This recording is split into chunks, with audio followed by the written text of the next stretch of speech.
Blog Talk Radio. Boa noite, meus amigos. Estamos começando de novo mais um show True Speak, Sinceridade de Fato. Como já virou costume, eu vou ler para vocês o artigo que eu mandei para o Diário do Comércio ontem, que deve sair amanhã. Não é um artigo comprido, aquele que sai nas segundas-feiras, mas durante a semana tem um artigo mais curto que eu envio. Esse aqui são apenas 3 notinhas. A primeira notinha é a seguinte: ninguém pode negar que há uma diferença radical entre a mídia popular e as universidades brasileiras. Naquela, incluindo jornais, revistas, filmes, programas de TV e sites da internet, o conteúdo se constitui de 90% de entretenimento idiota e 10% de pseudoconhecimento. Nas universidades, a proporção é exatamente inversa. Confirmo isso mais uma vez, lendo o artigo que a professora Jeanne-Marie Gagneban publicou na Folha sobre o processo Telles versus Ustra e comparando com o currículo da autora. Neste, logo após uma impressionante lista de títulos acadêmicos, vem uma lista de 18 teses universitárias orientadas pela referida. Clicando os links de cada uma, podemos ler os seus resumos, cujos tamanhos variam de 2 a 10 linhas. Não há um só deles no qual não apareça pelo menos um erro de português. Isso dá a medida do que se pode encontrar nos textos integrais das teses respectivas e fornece uma boa ilustração quantitativa do fato de que nas universidades brasileiras se pode chegar a chefe de departamento escrevendo Getúlio com LH, como faz o Marquês de Sade. Já a professora Gagneban, que melhor faria se ficasse quietinha em casa, em vez de aprovar teses escritas em português subginasiano, sai dando lições de moral ao país e diz querer a verdade sobre os anos de chumbo. Quer nada. Se quisesse, pediria uma investigação em regra da colaboração entre os terroristas brasileiros e o Serviço Secreto Cubano, a entidade mais assassina que já existiu no continente. Para cada brasileiro armado ou desarmado que foi morto pela ditadura nacional, pelo menos 50 cubanos foram assassinados nos cárceres de Fidel Castro com a solícita cumplicidade moral dos brasileiros autoexilados em Cuba. Segunda notinha. Anúncios que o governo trabalhista de Sua Majestade acaba de proibir na TV britânica em horário acessível às crianças. Presta atenção à lista. Queijo cheddar, flocos de farelo de trigo, queijo camembert, bolinhos com cobertura de açúcar, mingau de aveia, maionese, cereais de grãos variados, creme semidesnatado, nuggets de galinha, waffles, iogurte grego, presunto, linguiça, bacon, patês variados, amendoins e creme de amendoim, castanhas de caju, pistache, uvas passas, groselha, chips de batatinha, azeite de oliva, manteiga, pizza, hambúrgueres, ketchup, chocolate, molho inglês, Coca-Cola e similares e soda limonada. O que seria das criancinhas se não houvesse burocratas zelosos para protegê-las contra o pecado da gula? Mas cá entre nós, vocês já viram, na Inglaterra ou no Brasil, alguma camisinha com aviso governamental de que sexo anal pode dar câncer no reto? Ah, isso não. Perigoso mesmo é mingau de aveia. Terceira notinha. O crítico Daniel Pisa, cujo nome parece estar incompleto e já corrigi para Daniel Pisa na bola, ficou ofendidíssimo com a minha afirmação de que não tem sentido falar de uma guerra em bloco Oriente versus Ocidente, porque, digo eu, aspas, o Ocidente revolucionário, ateu e materialista está do lado dos terroristas.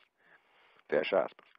Contra isso, ele alega que ele próprio é ateu e materialista sem, por isto, ser um fã de Bin Laden.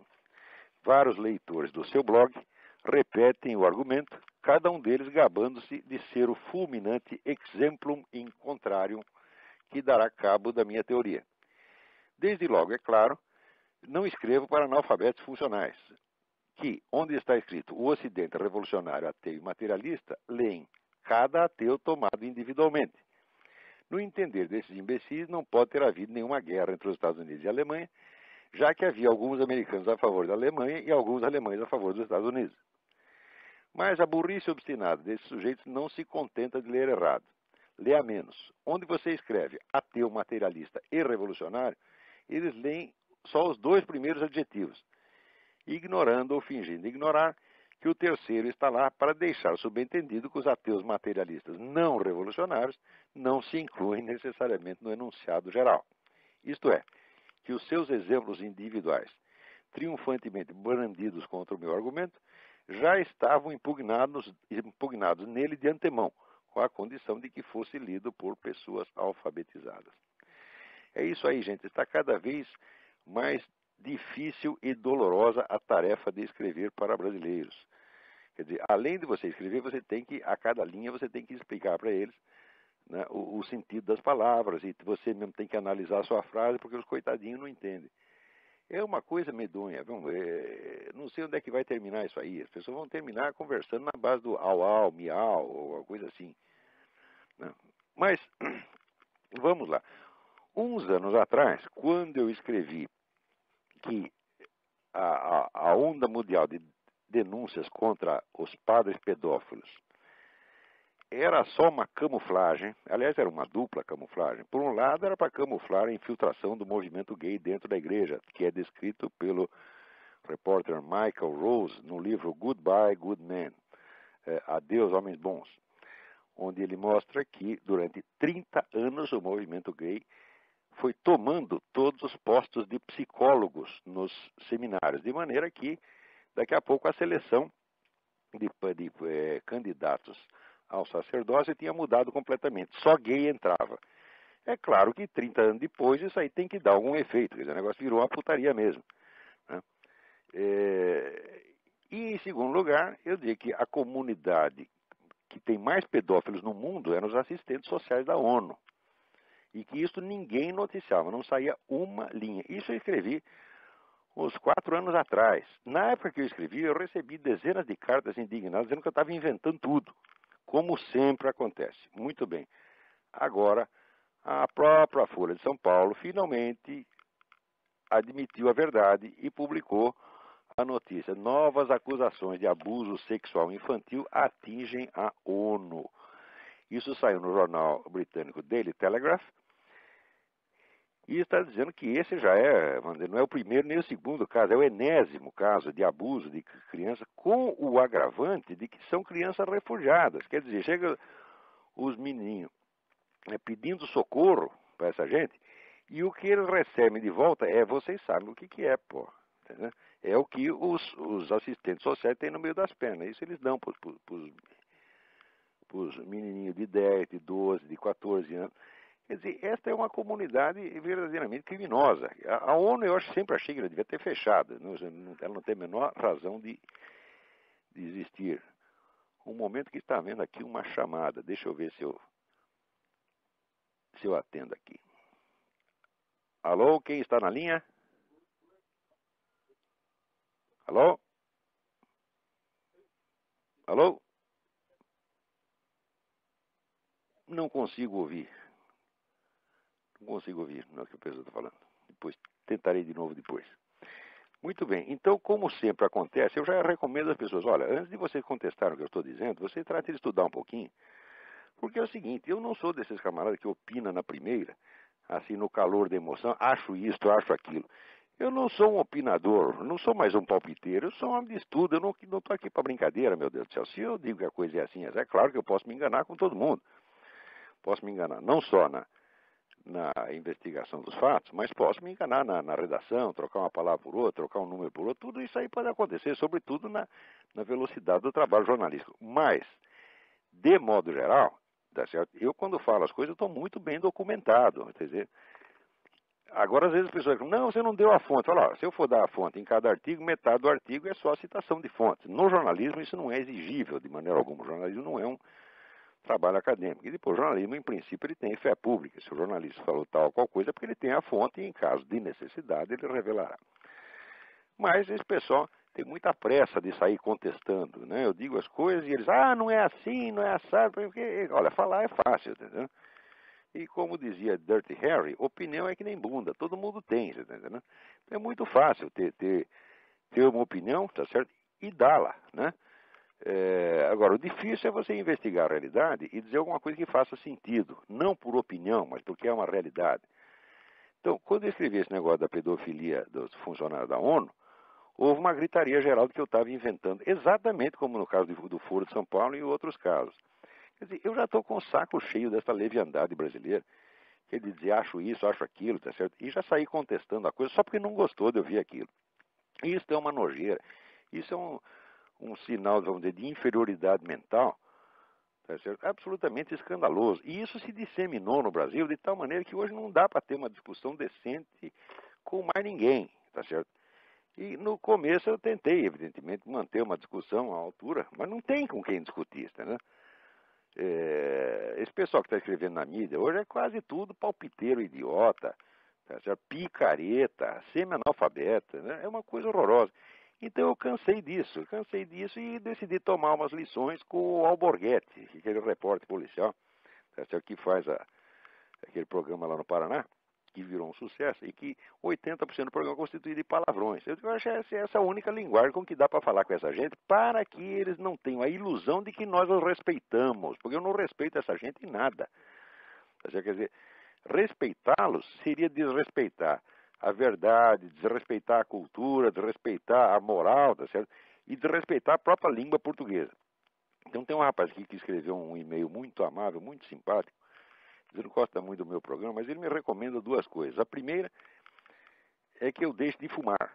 E a segunda é que eu não diga palavrões para não ferir os ouvidos cristãos. Eu digo, olha, em primeiro lugar, esse negócio de você de policiar muito a linguagem não é uma coisa cristã, isso é uma coisa mais da era burguesa mesmo, começa na era vitoriana, porque os autores cristãos antigos não tinham esse problema. Por exemplo, eu li São Bernardo de Claraval, que é um dos grandes santos da igreja, e São Bernardo, quando tem que dizer bosta, ele diz bosta, ele não troca por outra coisa. Tá? Então eu sigo mais exemplo de São Bernardo do que dessas pessoas tão educadinhas. Hoje em dia, quanto mais educado, mais polido, mais sem vergonha. Você lê esses artigos que saem na Folha de São Paulo, escritos por esse bando de mentirosos. Nenhum deles fala palavrão, todos eles são bons meninos. Para mim já cansou isso aí, tá entendendo? Eu não posso falar dessa gente numa linguagem respeitosa, porque eu não os respeito mesmo. Isso é como no debate que eu participei no Rio Grande do Sul, estava lá um senador Emílio Fontana, e eu estava falando umas coisas do governador Olívio Dutra, e ele disse, o senhor está desrespeitando o nosso governador. E eu disse, não, mas como? Eu não o respeito mesmo, eu não posso respeitar um governador de estado que se gaba de ter sido campeão de masturbação, porque ele deu uma entrevista dizendo que ele fazia campeonato de masturbação com os amigos dele, não aos 12 anos de idade, 13 anos, mas aos 20. E ele contava isso, não envergonhado. Se ele dissesse, olha, você vê como eu sou um idiota mesmo, né? Eu até fazia campanha de masturbação, campeonato de masturbação com meus amigos, né? Não, mas ele se gaba de que ele era o campeão. De como é que eu posso respeitar um vagabundo desse? Não respeito de maneira alguma. Bom, daí o Emílio Fontana ficou quietinho o resto do programa. Ele não disse mais uma palavra, que era exatamente o que eu queria. Eu só queria isso, que ele ficasse quietinho e me deixasse falar. Ele ficou. Então, o único jeito de tratar essas pessoas é este. Vamos ver agora, esta semana, acontecendo duas coisas maravilhosas. A primeira é isso aí, que tem uma estação de rádio, que o prédio pertence ao MST, né? Os camaradas não pagaram lá, não pagaram as contas em tempo, não pagaram os aluguéis, etc. O MST foi lá e botou todo mundo para fora. Quer dizer, o MST como proprietário, ele é bem mais intolerante do que os proprietários de terras que eles ocupam, porque eles vão lá, encostam a bunda lá e não sai mais, você está entendendo? E ninguém os pode tirar, nem com ordem judicial os caras saem. Agora, se você ocupa um imóvel deles e atrasa os dias do pagamento, eles te põem para fora, está entendendo? Quer dizer, eles ficam se queixando de que o capitalismo é malvado, mas os capitalistas malvados exploradores são eles mesmos. O MST é o maior latifundiário que já existiu no país. Agora, o gozado é o seguinte, como é que esse MST pode ser proprietário do que quer que seja se ele não tem sequer existência legal, não tem registro? É só nesse país que uma entidade inexistente é proprietária, tá certo? Ora, enquanto isto, o governo continua protegendo o MST. Claro que continua, porque ambos têm compromisso de solidariedade mútua firmado no Foro de São Paulo. Tá certo? Um não vai fazer o mal para o outro, nem o outro vai fazer o mal para um, porque é tudo irmãozinho. Tá? Enquanto isso, vem aqui a notícia aí no Estadão de que o governo não divulga mais os números sobre conflitos agrários no país. Agora ficou secreto. Quer dizer que quanto mais a violência cresce, quanto mais a arbitrariedade do MST cresce, menos o governo quer falar disso. E agora, se ele não divulga os dados, ninguém tem acesso a isso. Então virou segredo. Isto confirma, uma vez mais, tá certo? A minha interpretação dos acontecimentos recentes no Brasil, que é o seguinte: o governo mantém uma política econômica agradável ao investidor estrangeiro para obter recursos e disfarçar, camuflar a montagem progressiva e inexorável de um sistema de poder ditatorial que já está funcionando informalmente no Brasil. Agora, o brasileiro é burro e ele, para ver que essas coisas acontecem, ele vai esperar que o governo mesmo, né, declare: nós agora somos uma ditadura. Enquanto o governo não fala isso, eles vão achar que não tem. No país, todo mundo raciocina na base de que o Brasil é uma democracia e que está funcionando. Não existe democracia com uniformidade ideológica entre os vários partidos. Isso é a coisa mais absurda do mundo. Em segundo lugar, não existe democracia sem ampla circulação de informações. Um país onde o povo inteiro não está sequer informado sobre a existência de uma coisa como o Foro de São Paulo, e agora também não pode conhecer os números do conflito agrário, você não tem liberdade de informação alguma. A informação está sob controle total do PT, minha gente. Quer dizer, isso aí, vamos dizer, é uma ditadura com vaselina. E o pessoal já está começando a gostar, você está entendendo? Ora, meu Deus, até onde vai isso aí, hein? Quer dizer, até onde irá a burrice brasileira, a covardia intelectual brasileira, o medo de enxergar a verdade? Olha, o que vai acontecer é exatamente o que está acontecendo no Uruguai, onde a justiça, né, revanchista já decretou agora não mais a prisão, mas a morte do ex-presidente Juan Maria Bordaberry. Eu não gosto desse Bordaberry de jeito nenhum, mas acontece que, veja, você condenar um nego por supostos delitos feitos 40 anos atrás, quer dizer, um sujeito que está com 90 anos já está caindo podre, né?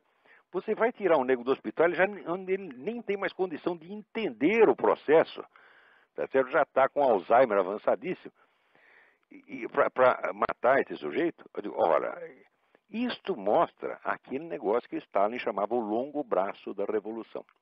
Comunista, quando fica com raiva de você, ele não te perdoa jamais, jamais. Pode passar 40, 50, 60 anos. E quando você imagina que você pode conviver democraticamente com ele, você pode ter certeza que essa convivência democrática só vai servir para ele acumular poder e depois te matar. Porque essa gente tem uma ânsia de matar que é absolutamente impossível de satisfazer. Eles já mataram 100 milhões de pessoas durante o século XX, não estão satisfeitos. Eles querem mais, querem mais, querem mais. E enquanto isso, tem gente na direita conservadora, gente burra e covarde, tá certo? Que acha que é possível a convivência democrática com essa gente. Não é possível, de jeito nenhum. Isso aí, convivência democrática com comunista, é o quadrado redondo, tá entendendo? Não existe. Ai, ai, ai. Agora, aqui a American Family Association distribui um aviso dizendo que, eu não vi esse programa, mas dizendo que o Bill O'Reilly chamou o George Soros de inimigo público número 1. Pô, pela primeira vez alguém diz a verdade sobre este sujeito. Vocês prestem atenção, porque esse camarada é o financiador de toda a esquerda revolucionária na América Latina e no mundo, né? Agora, vocês não pensam que esse negócio de covardia e de burrice perante a esquerda é só no Brasil. Aqui nos Estados Unidos também tem, né? Agora, por exemplo, né, teve um deputado aqui recém-eleito, um tal de Ralph Ellison, que ele disse que não ia jurar em cima da Bíblia porque era muçulmano. Então, permitiram que ele jurasse em cima do Corão. Daí, o indivíduo, além dele fazer isto, que já é um desplante, porque se cada um pode... Veja, ninguém lá jurou na Bíblia por ser o livro da sua fé. Jurou por ser o livro da fé majoritária do país. Quer dizer, você vai me dizer que não passou nenhum ateu pela Câmara dos Deputados ou pelo Senado, nesses 200 e tantos anos, falaram, faça-me um favor. E todos eles ficaram quietinhos e juraram sobre a Bíblia, tá certo? Se vai lá um deputado judeu, ele jura sobre a Bíblia inteira, Novo e Antigo Testamento, nunca ninguém protestou, nunca ninguém quis criar caso por isso, tá certo? Agora, muçulmano sabe como é orgulhoso. Então, este Sr. Ellison, ele, além de impor esta condição, que os camaradas covardemente aceitaram, ainda saiu dando entrevista, dizendo que ele jurou sobre o Corão, porque o Corão foi uma obra muito importante e muito influente nas origens da democracia americana. Quer dizer, ele está querendo dizer que aqueles Founding Fathers, todos eles aprenderam democracia no Corão, né? E, bom, para vocês terem ideia, né, veja aqui o que John Quincy Adams escreveu sobre o Corão. Diz ele: no século VII da era cristã, um árabe errante da linhagem de Agar, combinando os poderes do gênio transcendental com a energia preternatural de um espírito fanático e fraudulento, de um impostor, proclamou-se o mensageiro dos céus. Isso é para você ver como os pais fundadores gostavam do Corão, né? Agora, daí acharam lá acharam um exemplar do Corão que pertenceu a Thomas Jefferson e levaram lá para os freios de Juraim. Você sabe por que o Thomas Jefferson tinha esse exemplar do Corão? Porque naquela época ele estava em guerra, tá certo, com os piratas muçulmanos, tá certo, traficantes de escravos, tá certo. Então ele queria se informar sobre quem eram aqueles vagabundos, então arrumou lá um livro, o Corão. Quer dizer, você vê que dizer que isso aí exerceu uma influência na fundação da democracia é de um cinismo sem par.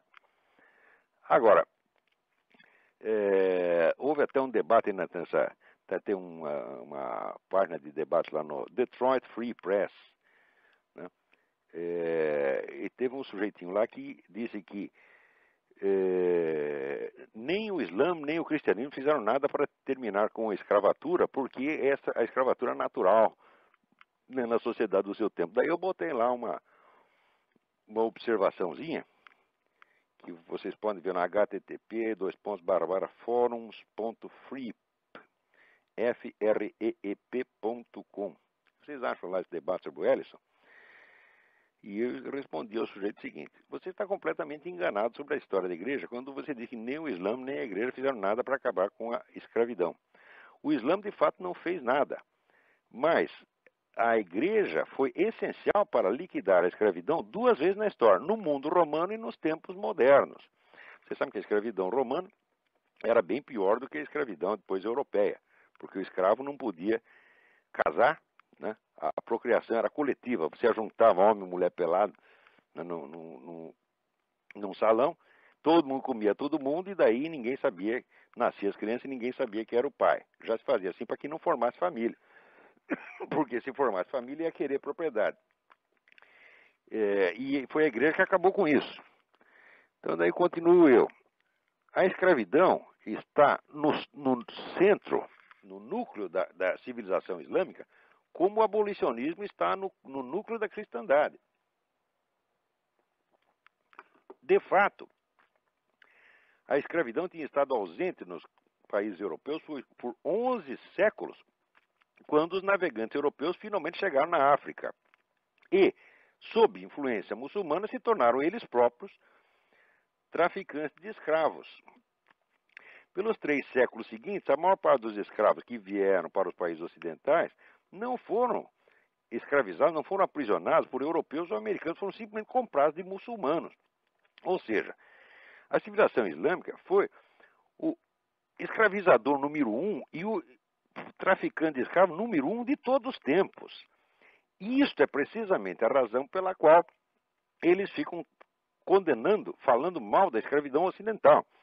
Eles escondem a sua história vergonhosa por trás de um muro de palavras amargas contra os outros. Parece que é um negócio, antecederam o Lenin, né? Aquele negócio do xingue-os do que você é, acuse-os do que você faz. Né? Em suma, é uma vergonha. Então, esse negócio de ceder a esse sujeito o direito de jurar sobre o Corão é um insulto. Depois tem outro aqui que escreve: olha que coisa horrível, vocês ficam falando dos muçulmanos, mas olha a violência da primeira cruzada, etc, etc. Né? Chama o Papa, que pregou a primeira cruzada, o Papa Urbano II, chama de terrorista cristão. Ora, Daí botei eu lá essa nota. A primeira cruzada não foi nada mais do que a resposta tardia aos invasores muçulmanos que estavam matando e escravizando cristãos fazia pelo menos 2 séculos. O muçulmano tem que ser um mentiroso cínico para mostrar a civilização islâmica como vítima inocente da agressão ocidental. Fazer prisioneiros e vendê-los era para os muçulmanos um hábito tão natural, um hábito muito natural, séculos depois de que a escravidão fosse desconhecida no Ocidente. Os muçulmanos, na relação com os países cristãos, os muçulmanos foram sempre os primeiros agressores e os primeiros escravizadores. E ainda eram comerciantes de escravos 8 séculos. Quer dizer, eles já eram comerciantes de escravos 8 séculos antes de que já eram os grandes comerciantes de escravos no mundo, 8 séculos antes que os europeus chegassem à África. E continuaram praticando a escravidão até o século XX. E quando a Inglaterra quis acabar com a escravidão, eles reagiram, fizeram guerra para manter o seu direito à escravidão. E outra coisa, nunca houve um movimento abolicionista no Islã. Você pode procurar a história inteira. O máximo que eles dizem é que é para tratar o escravo bem. Quer dizer, tratar o escravo bem, eles querem dizer só uma coisa: o Corão proíbe capar o sujeito, não pode capá-lo. Então o que eles faziam? Compravam o escravo, levavam num país muçulmano, mandava capar e daí levava para o Islã. É assim que se explica, vamos dizer, a imensa quantidade de eunucos que havia num país onde era proibido castrar os negros. Eles levavam para castrar no exterior. Né? E isso é que era tratamento humano. Muitos heróis ocidentais morreram lutando contra os traficantes de escravos muçulmanos até recentemente. Vocês, por favor, leiam um livro de Murray Gordon, Slavery in the Arab World, publicado em 1989. E assim vai. Para vocês verem que essa sacanagem não é só no Brasil também, essa covardia. Agora, aqui nos Estados Unidos não é só covardia o que permite isso. É que por trás de toda a política americana tem esta trama de transformar a América do Norte inteira num país só, chamada como North American Commonwealth. Quer dizer, comunidade norte-americana. Então desapareceria os Estados Unidos, o México e o Canadá e viraria tudo um país só. Isto aí é uma ideia que é promovida por bilionários e políticos muito poderosos aqui, e a influência deles está um pouco por toda parte. Então é interesse, tudo aquilo que dissolva, vamos dizer, a soberania norte-americana, é do interesse deles. E tudo que unifique a América Latina também é interesse deles. É por isso que dão dinheiro para a MST, essa coisa toda, dão dinheiro para o Foro de São Paulo, porque eles querem mesmo destruir as soberanias nacionais aí e aqui. Né? Aqui, agora, a Universidade Estadual do Arizona já está ensinando lá os jovens, preparando os jovens para que vivam na futura comunidade norte-americana. Eles já estão dando o fato por consumado. Então, estas coisas, são estas forças, vamos dizer, que facilitam a atividade, tá certo, de inimigos internos aqui, porque eles estão mesmo interessados em derrubar, né, os Estados Unidos. Muito bem, vamos ver se eu respondo algum telefonema aqui. Vamos ver. Tem umas pessoas na fila aí para falar, vamos ver. Alô? Alô? Epa, também não estou ouvindo nada. Vamos ver outro aqui.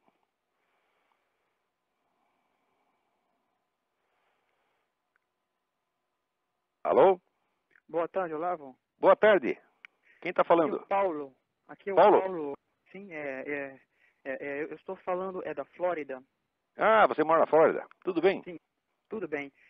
Eu gostaria de saber a opinião do senhor com relação à notícia que saiu no Sunday Times, de Londres, que eles falam que as forças armadas de Israel, eles estão se preparando para um ataque surpresa no sul do Irã.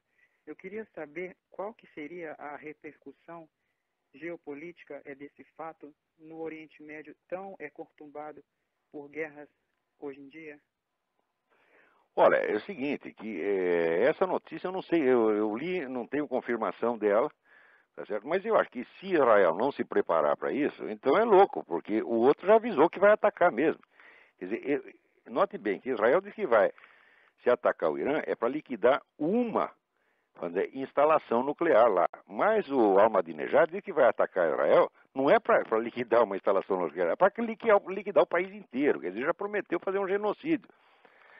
Ora, se alguém promete entrar na sua casa e matar todo mundo, você não vai começar a pensar seriamente, pelo menos em tomar as armas dele? Israel tem que estar pensando mesmo nisso, não vejo outra saída, tá entendendo? Por mais que todo mundo queira evitar uma guerra, ninguém quer a guerra, mas numa coisa dessa o sujeito já está ameaçando, vamos dizer, fazer um novo holocausto. Aí que brincadeira é esta? Não pode permitir nem que o nego fale isto. Né? No mínimo que tinha que fazer, entrar lá com uma operação de comando, sequestrar esse cara e levar para Israel. Dizer, agora tu vai pagar pelo que tu falou, pô, porque tu está ameaçando o genocídio. A simples ameaça de genocídio já é crime pelas leis internacionais. Esse camarada é um criminoso. Já tinha que ter tirado ele de lá a tapa e está sendo julgado que nem Saddam Hussein, você está entendendo? Agora, quando você acerta um desgraçado desse, fica todo mundo chorando. Quer dizer, isso não é brincadeira. Esse pessoal, como diria Nelson Rodrigues, o fracasso subiu a cabeça, porque nesses países todos você só vê miséria, opressão, sabe? Há séculos. Nunca conseguiram ter um governo que prestasse. Agora fico querendo dar lição ao mundo, e até dizendo que o Corão inspirou a democracia americana. Ora, meu Deus do céu, eu conheço um pouco, vamos dizer, de cultura islâmica, tá certo? Escrevi um livro sobre as origens do Islã. O livro ganhou um prêmio na Arábia Saudita. Quer dizer, eu não sou um inimigo do Islã e sou um estudioso do negócio. E eu vejo o seguinte, que o Islã tem grandes coisas na área espiritual. O Islã tem grandes místicos espirituais, filósofos, uma coisa maravilhosa. Só que é o seguinte, esses aí, os que não foram para a cadeia, não foram enforcados, que sobraram, foram perseguidos a vida inteira, tá entendendo? Então, a sociedade, a cultura islâmica é maravilhosa, mas a sociedade e o Estado são coisas horríveis. Eles não têm nada para ensinar para o Ocidente é que tem que ensinar para eles. Olha, se vocês querem, vamos dizer, ser alguma coisa no futuro, se você quer, inclusive, voltar às glórias que vocês tiverem outra vez, você trata de aprender a democracia, os direitos humanos, a decência, tá entendendo? Tem que virar gente em vez de ficar arrotando grandeza, porra. Tá? Então, se Israel bombardear essa porcaria dessa fábrica lá, tem que bombardear mesmo. Acabar com essa brincadeira logo, vai. Né? O que já tem Você vê, os países que têm a bomba atômica, eles têm conseguido manter um equilíbrio. Por pior que esse país ser, mesmo a ditadura soviética, tá, né? Não era constituído de louco, tá certo? No Kremlin ninguém queria soltar bomba atômica em parte alguma, mas esses caras eles querem. Quer dizer, no Kremlin os caras eram assassinos, vagabundos, filha da mãe, mas não eram loucos, tá entendendo? Eles não estavam loucos para morrer, para ir para o céu, porque achar que que você se estourou assim mesmo, você vai para o céu e vai ter um montão de virgem para poder comer. Isso é interpretação de merda, tá entendendo? Quer dizer, o sujeito que entende assim, vamos dizer, com esse literalismo, qualquer livro saco, é um idiota perfeito, né? E os caras estão loucos vamos dizer, para morrer, né? Para desfrutar dos prazeres que eles acham que vão ter lá, não vão ter prazer nenhum, tá entendendo? Quer dizer, como dialogar com esses caras? Ele não vai. Então, minha opinião é essa. Bombardeia logo. Vamos atender o outro aí. Tchau, Paulo. Obrigado. De nada. Muito obrigado, Olavo. Alô? Alô, quem tá na linha aí? Alô, Olavo? Sim. É Fábio? Ô, Fábio, tudo bem? Beleza, tudo bem? Tudo certinho. Eu tô direto ligado com você pelo Skype porque não tá carregando o site seu. Sei. O Blog Talk Radio. Então é o seguinte, eu queria perguntar sobre isso que você escreveu no último artigo da segunda-feira, dessa segunda, sim, sobre o governo mundial da ONU. E onde que está essa informação que é no próxima década? Isso aí existe uma...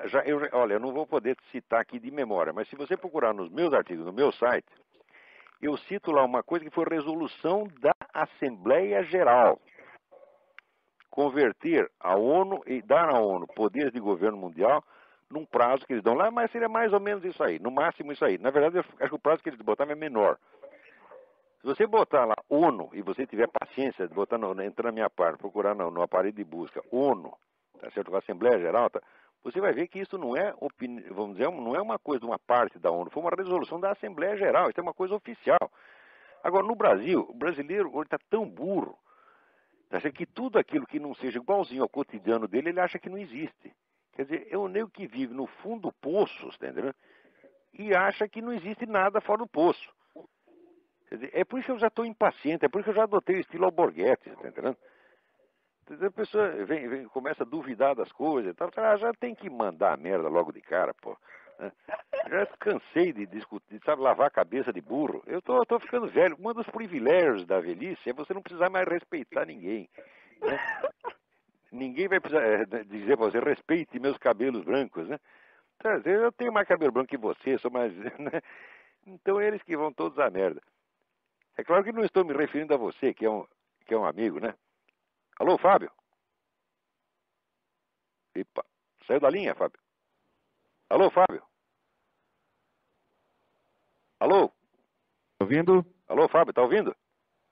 Eu estou te ouvindo. É claro que não é você que eu estou mandando a merda, você é meu amigo, pô. Então, se você procurar lá Assembleia Geral ou ONU, você vai acabar achando, isso é um artigo de uns 3 anos atrás. E correto. Eu posso tentar, eu mesmo olhar lá, e no próximo programa eu te digo, tá bom? Tá ótimo. Ok, um abração. Outro. Vamos atender outra. Agora deixa eu dar um aviso aí para todo mundo. O diretor do Blog Talk Radio, um cidadão muito simpático e amável chamado Alan Levi, telefonou aqui para mim, dizendo que o programa está tendo uma audiência ótima, muito mais do que eu esperava, e oferecendo aqui me colocou em contato com uma pessoa que trabalha lá da área técnica, que me ensinou a colocar uns botões ali na minha página, olavdecarvalho.org, pela qual vocês terão acesso a 2 coisas. Primeiro, terão acesso direto ao programa, não precisarão discar mais, é só clicar ali e você já entra no programa direto. Eu espero que até a semana que vem eu já tenha conseguido instalar isso aí. Que eu não entendo esse negócio, mas vou pedir para minha filha Inês resolver isso aí. E a segunda coisa é que terá um segundo botão pelo qual você ouvirá automaticamente o último show transmitido. Então, aqui, publicamente, agradeço a gentileza do senhor Levi e a assistente dele, a Amy, que se prontificou a me ajudar nisso aí. Então, vamos lá, vamos atender mais um aqui. Tem alguém na linha agora? Vamos ver mais um aqui. Alô? Alô? Alô? Quem está na linha? Alô? Alô, Olavo? Eu? Olavo. Aqui, Alfred. Alfred, tudo bem? Sim, tudo bem. Olavo, tudo bem. Eu gostaria que você comente esse artigo que o Melão escreveu faz um par de domingos aí. Eu não li o artigo dele, eu vou ler e comento eles que faz uns artigos muito bons de vez em quando. Sim, mas ele afirma que o Brasil nunca vai ser socialista, porque Lula nunca vai permitir isso, e que Lula, na realidade, é um homem de centro. Ih, meu Deus do céu! O que é isso? Até o João Melão já entrou nessa. Isso aí é uma covardia mental. Em primeiro lugar, a economia brasileira já é socialista pelo nível de controle que existe na economia. O socialismo não é a posse estatal integral dos meios de produção, porque isso é impossível. O socialismo é o controle, quer dizer, o socialismo é uma atividade capitalista mais ou menos criminalizada e marginalizada. No Brasil, ela já está criminalizada. Você não pode abrir uma firma no Brasil, quer dizer, você já é suspeito, você já parece que você é do PCC, tá certo? E 60% da economia nacional já está diretamente na mão do Estado. Se você somar todos os outros controles que tem em volta, mas isso já é uma economia socialista. É a coisa mais óbvia. Por exemplo, vamos supor que eu decida aqui, né, comprar um computador, um laptop e mandar de presente para você. Chega aí, você vai pagar mais de imposto do que eu paguei pelo computador aqui. Você sabe perfeitamente que é isto. Quer dizer, isso é um absurdo. Quer dizer, a economia já é socialista. O que está esperando agora que o Itaçuma diz, não, agora estamos no regime comunista? Ora, meu Deus do céu, o João Melão não entende nada de comunismo. O João Melão é um político local, ele entende um pouquinho. um pouquinho da situação brasileira por alto, mas ele não tem retaguarda teórica para discutir essas coisas. E no Brasil, o grande mal brasileiro é todo mundo discutir coisas que não tem retaguarda para discutir. O pessoal não sabe nem a história do comunismo. Eles acreditam mesmo que na União Soviética houve a posse estatal integral dos meios de produção, quando nunca houve. 50% da economia soviética continuou em mãos privadas o tempo todo. Primeiro, oficialmente, durante o tempo da NEP, Nova Política Econômica do Lenin. E depois extraoficialmente, por baixo do pano. Hoje sabe-se a imensidão da economia privada soviética, sem a qual aquilo não teria durado 2 dias. Né? Perfeitamente. Então, como é que o Melão, ignorando uma coisa dessa, sai dando palpite? Ora, em segundo lugar, o Lula, o que o Lula pensa ou deixa de pensar, não vem ao caso. O que interessa... Veja, as ideias interessam no caso dos homens intelectualmente diferenciados, pessoas que vivem de ideias e que são fiéis às suas ideias e têm um compromisso consigo mesmo, né? Agora, um homem medíocre, ele não vive de ideias, ele vive das pressões externas. O Lula não age de acordo com a convicção dele, ele age de acordo com a pressão. Ele sempre foi assim. O Lula era um negro que, mesmo quando era líder sindical, ele deixava o pessoal discutindo, ia tomar cafezinho na esquina, nem assistia às assembleias. Quando voltava, perguntava, o que vocês decidiram? Decidimos tal. Daí ele vestia a camiseta e saía defendendo aquilo. O motivo do sucesso do Lula é que ele nunca discute com ninguém. Entendeu? Então, ele é o cara que Maria vai com as outras. E ele sabe jogar com isso aí. Entendeu? Então, agora, ele fará o que o Foro de São Paulo mandar. Ele está entre o Foro de São Paulo, tá certo? E os investidores internacionais. Ele agrada a estes na esfera econômica, tá certo? Ao mesmo tempo onde vai criando um esquema de poder no qual só a esquerda tem chance. Então ele está conseguindo agradar todo mundo no momento, né? Só quem percebe a trama toda é que não gosta. Mas quem percebe é 0,00% da população. Quer dizer, né? Eu, você e mais 2 ou 3. Então só nós estamos bravos porque nós estamos vendo o que está acontecendo. Agora a população não vê. E acho que o João Melão também não quer ver. Tem muita gente no meio empresarial que tem medo. Porque sabe que o burguês é medroso. O burguês é cagão. Tá certo? Ele não quer ver a realidade. Né?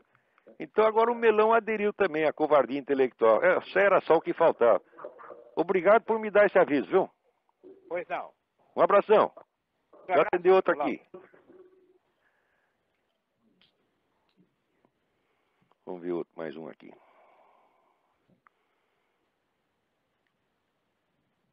Alô? Alô, Olavo? Eu? Aqui é o Fernando. Oi, Fernando, tudo bem? Tranquilo? Tudo tranquilo. Olá. Tá me ouvindo? Tô ouvindo. Olavo, eu queria fazer uma... Olavo? Oi? Ih, tem 2 na linha ao mesmo tempo? Não fala os 2 ao mesmo tempo, senão eu fico maluco. Diga aí, Fernando. É o seguinte, Olavo, não sei se você vendo hoje sobre uma coisa que aconteceu sobre o bloqueio do site YouTube pela Brasil Telecom aqui no... Eu ia comentar isso, muito bem lembrado, muito obrigado pelo lembrete. Esta senhora, Daniela Sicarelli, ela sai trepando em público e depois alega privacidade. Fala, isso é a coisa mais absurda do mundo, né? Você imagino eu, ali chegar no meio da Praça da Sé, pego lá uma senhorita, né? Fico transando com ela ali no meio da Praça da Sé e digo, ninguém pode olhar. É o que ela está fazendo, pô. Quer dizer, aquilo que é feito em público é documentável em público e essa coisa tinha que ser exibida mesmo, você está entendendo? Olavo. Oi. Eu acho que a questão, o pessoal ele está aí no Brasil, ou melhor, aqui no Brasil, o pessoal está levando para o lado errado. Eles estão discutindo, digamos assim, a moralidade disso, ou se isso é o suficiente ou não para bloquear o YouTube. Mas a questão principal aí, eu vejo que é o fato de o YouTube ter sido bloqueado. Tem coisa pior, vou te contar um detalhe que ninguém prestou atenção. O juiz informou que ele não decretou de maneira alguma o fechamento do YouTube. Ele decretou apenas a retirada do filme. E de repente no dia seguinte aparece a Brasil Telecom, que é aquela empresa que é mãe do Lulinha, tá certo? E ela sai bloqueando. Sai bloqueando por quê? Porque o YouTube é o único lugar onde você tem acesso aos vídeos que documentam atos de crueldade feitos por Fidel Castro, feitos por esses malditos norte-coreanos, feitos por Saddam Hussein. Eles não querem mais que as pessoas saibam disso. Quer dizer, você vê que na mídia brasileira inteira, notícias sobre crueldades feitas no governo cubano, por exemplo, são proibidas, sai uma por ano, e assim, muito discretamente. Né? Oi? Olavo? Oi? Oi? Desculpa, termine, Olavo, que eu gostaria de falar também. É que eu estou acompanhando o Fernando. Sim. Meu nome é Leonardo, eu sou o conde de Lopes de Villanueva. Tá sabendo alguma coisa do Orkut que fica te enchendo o saco de vez em quando. Ah, você é o conde? Opa! Você é o conde? É! Ah, prazer em ouvi-lo. Prazer em ouvi-lo. Então, eu acho que eu já respondi ao Fernando. Você pode fazer a sua observação agora. Alô, Leonardo. É o seguinte, o meu assunto que eu vou tocar agora... Oi! O assunto que eu vou tocar nesse instante fala sobre a guerra do Iraque, tá? E eu gostaria de um esclarecimento seu em dois aspectos.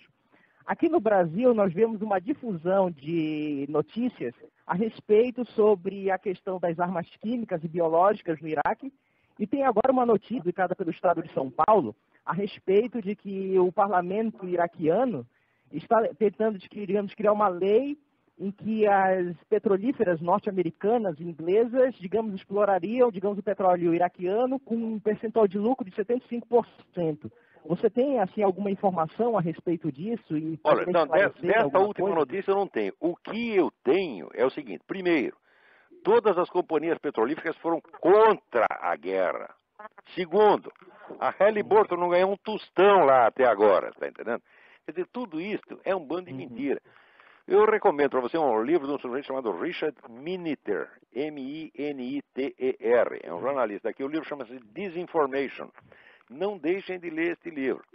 A primeira coisa que ele mostra lá é que dizer que não havia arma química no Iraque é uma mentira. Ele dá lá a lista das armas químicas. A lista que ele dá é suficiente para acabar com a América. Isso que já foi apreendido. Agora, acontece que o seu George Bush, tá certo? É um negro que conspira contra ele mesmo. Tudo que ele faz de certo, ele mesmo esconde, você está entendendo? Ele não é capaz. E outra coisa, ele é um sujeito muito corajoso para esse negócio de guerra, mas perante os inimigos locais dele aqui, ele é de uma covardia atroz. Ele deixa os caras mentirem, tá certo? E ele não responde a nada. Ele é um sujeito que ele tem mania de fazer tudo em segredo, porque acha que isso é muito esperto. E esperto nada, ele está se ferrando todo, porque não sabe se defender. Não sabe tomar uma posição firme perante inimigos que são, na verdade, são traidores. Ele continua tratando esse pessoal do Partido Democrático como se fossem patriotas, como se todos estivessem interessados em salvar o país. Não estão nada, estão interessados em afundar. Agora, é aquele negócio de ver, é tipo o João Melão, você está entendendo? Quer dizer, não quer ver o perigo. E não quer ver a maldade. É um negócio dos macaquinhos. O macaquinho não ouve, não vê, não fala. Né? Isso é política de avestruz. Né? Tem muita gente no Partido Democrático. Oi? Olavo, por falar em política de avestruz, uma coisa que você tocou interessante, uma coisa que me deixa assim perplexo, muito preocupado aqui no Brasil, é que nós estamos vendo uma cordilheira militar, digamos assim, ligada à Venezuela, à Bolívia, né, os grupos de guerrilha da América Latina praticamente se armando, se for possível, contra o Brasil ou qualquer tipo de democracia latino-americana. E os comandantes das três armas achando isso lindo. Eles estão loucos para bater continência para Hugo Chávez. Esse general Chiquinho do PT, né? O sonho dele é ser ajudante de ordens do Hugo Chávez. Quer dizer, esses caras são uma vergonha para as Forças Armadas, tá entendendo? Eles querem mesmo entregar tudo. No final da história. O que mais me deixa perplexo é que, por exemplo, eu sou filho de militar, tá?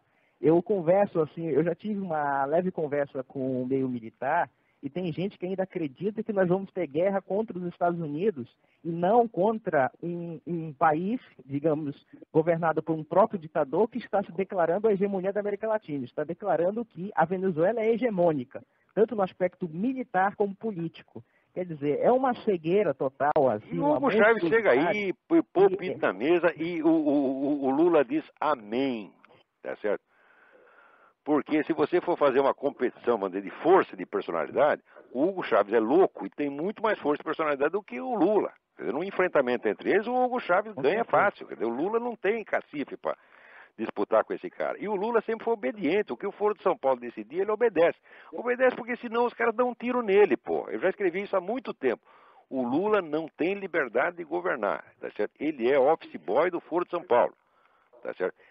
E, por outro lado, existe esse interesse desses grandes investidores, grandes banqueiros internacionais que estão interessados na unificação política da América Latina e que, portanto, estão ajudando o Hugo Chávez também. Então aí junta a fome com a vontade de comer. Quando junta a força do capital, vamos dizer, com a força da demagogia, fala, ninguém segura, porra. Eles juntam um bando de banqueiro internacional, né, com essa comunidade da América Latina, falando ninguém segura. Agora, no Brasil não é um verdadeiro debate político, porque o verdadeiro debate político tem que discutir essas coisas, essas realidades, e não esses formalismos, essas idiotices, essa desconversa que é só o que a gente vê aí na mídia brasileira. Então, muito bem, agora eu peço licença para vocês que eu vou responder alguns e-mails aqui, porque o pessoal dos e-mails está sendo meio prejudicado neste programa.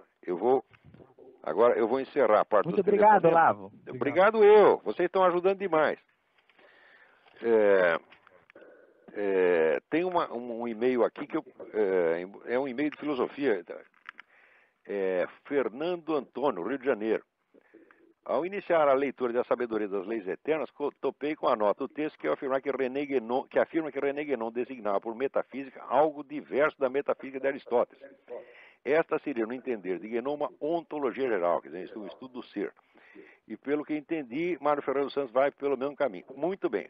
O problema é o seguinte, se você pegar o livro de Aristóteles, que é chamado com o nome de metafísica, que ele chamava apenas de filosofia primeira, e que mais tarde recebeu o nome de metafísica, ele não é de fato uma metafísica, ele é apenas um estudo da estrutura do ser. Ao passo que a metafísica é mais definida, mais propriamente, como o estudo da possibilidade universal.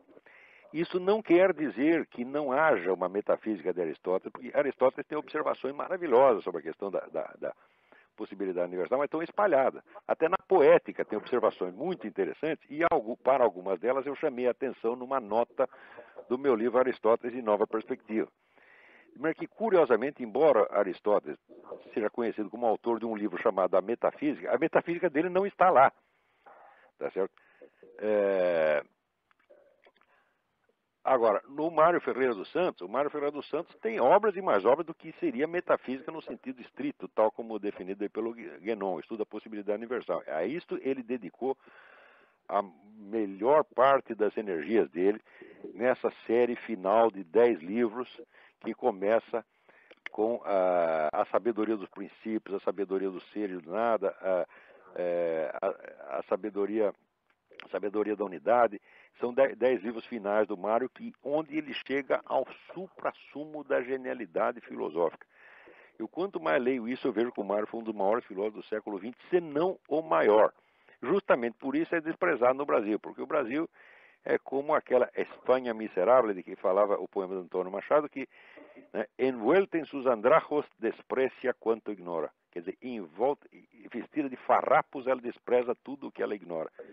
O Mário Ferreira dos Santos é grande demais para o Brasil. Ele é maior do que o Brasil.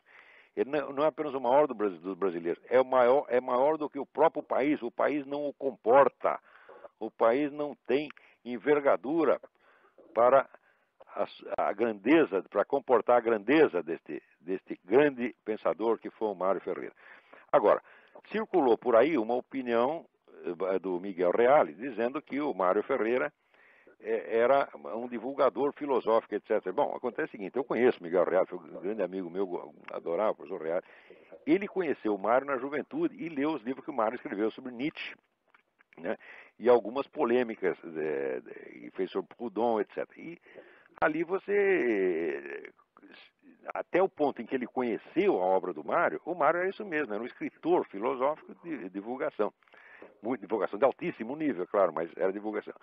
Acontece que o Mário, aos 40 e poucos anos, acho que 43 anos, ele estava dando uma conferência e de repente ele parou a conferência e falou: desculpe, minha gente, eu tenho que ir para casa que eu tive uma ideia.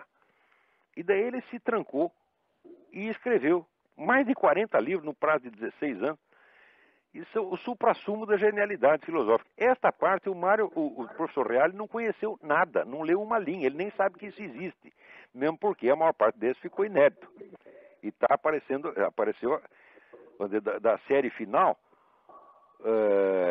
saíram só os 3 primeiros e não chegaram a ser vendidos, porque se imprimiu e o homem morreu no dia seguinte. Então o Mário é o grande desconhecido do Brasil. Agora, que o professor Reale não conhecesse naquela época é desculpar, mas tem gente que até hoje fica falando aqui, lê os livros do homem sobre Nietzsche e diz, é um divulgador filosófico. Divulgador filosófico é a mãe. O Mário é o grande filósofo do Brasil, o grande filósofo da América Latina. É uma glória intelectual da qual nós devíamos nos orgulhar, devia ter estátua para esse homem, deveria ter institutos subsidiados pelo governo para editar as obras dele. E, no entanto, nós estamos aí lutando o tempo todo, tá certo? Sem dinheiro, sem recursos, sem auxiliar, sem coisa nenhuma, para poder fazer edições decentes, como eu fiz da Sabedoria das Leis Eternas. Porque com a obra do Mário não é questão de você pegar os textos e publicar. Não. Os textos são rascunhos. Você tem que fazer edição, quase edição crítica dos textos. Você tem que restaurar os textos, um por um, colocá-los na condição. A restauração crítica quer dizer, você tem que conferir um texto, todos os originais que existem, você tem que conferir o vocabulário dele de cada texto com o de outras obras e fazer uma coisa decente. Então, está aí respondida o e-mail do Fernando Antônio. Deixa eu ver mais algum aqui. Eu estou cada vez mais preocupado com esse negócio de e-mail, porque o número do que a gente pode responder é ínfimo. Vamos ver aqui.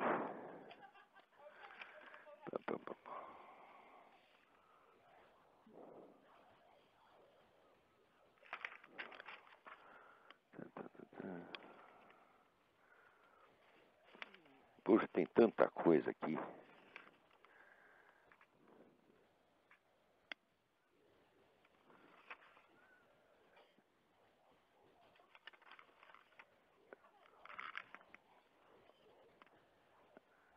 Vamos ver aqui. Felipe, não tem sobrenome. Terminei de ler o livro Ideas Have Consequences, de Richard Weaver. No livro ele afirma que o início do declínio da civilização ocidental foi no final do século XIV e é bem representado por William de Ockham. Olha, você concorda com ele? Em parte. Porque ele joga toda... o livro é um livro brilhante e muito importante na história do conservadorismo americano. Mas o Weaver joga toda a culpa no nominalismo. Tá certo? E, veja, eu não acredito que as doutrinas possam ter uma influência tão grande pelo seu conteúdo ao ponto de liquidar uma civilização. Mas quando você vê a forma, a estrutura interna do modo de pensamento de Ockham, a estrutura interna não está exposta, ela está subjacente na obra. Isto é o que fica. É como ver a influência subliminar. Quer dizer, o conteúdo pode ir embora, mas a forma da mente do negro, essa se propaga como um vírus de computador. E acontece que o Guilherme de Ockham, ele usou sobretudo o critério empirista. O empirismo é impossível, tá certo? Qualquer sujeito que diga para você que é um empirista, ele está mentindo. O sujeito que diz eu só acredito na experiência, isso é uma bobagem. Porque o que você pode conferir por experiência própria é mínimo. Você sempre depende de um contexto cultural, tá certo? Você depende da herança cultural. E dentro da herança cultural, você pega um pedacinho ou outro e você confere pessoalmente. O resto você tem que ir na confiabilidade intrínseca do diálogo humano. Tá certo? Então, agora, o William de Ockham, ele conseguiu meter na cabeça das pessoas essa ideia, essa presunção empirista. Tá certo? E todo mundo acredita que é empirista. Agora, empirista é uma coisa que você pode dizer que é, mas ele nunca é. Tá certo? E, então, eu também dato do Guilherme de Ockham ao começo de alguns processos de degenerescência, porém, mais por esta coisa de o indivíduo proclamar posições que ele, na prática, ele não pode sustentar. Tá certo? Quer dizer, o sujeito está dizendo uma coisa e fazendo outra porque ele não percebe que a proposta dele é irrealizável. Tá certo? Depois do Guilherme de Ockham, muitos filósofos caíram nesta mesma esparrela e acabou configurando o fenômeno que eu chamo da paralaxe cognitiva, que é, vamos dizer, o eixo da experiência real do sujeito vai para um lado e o eixo da elaboração teórica, da construção teórica dele vai para outro. Quer dizer, ele está falando daquilo que ele não vê e ele vê as coisas das quais ele não fala. Quer dizer, uma espécie de abismo perceptivo, né? Uma coisa muitíssimo grave, e que é o assunto da pesquisa que eu estou fazendo. Né? Muito bem. Eu acho que não dá tempo para responder mais nada. O nosso tempo acabou, lamentavelmente. Então, eu agradeço muito a atenção de todos e até a semana que vem estaremos aqui normalmente às 8 horas, horário de Brasília. Agradeço a todos, agradeço ao senhor Alan Levi e a Amy a ajuda que estão dando para o programa e a todos que têm prestado atenção e têm me suportado valentemente. Um abraço a todos.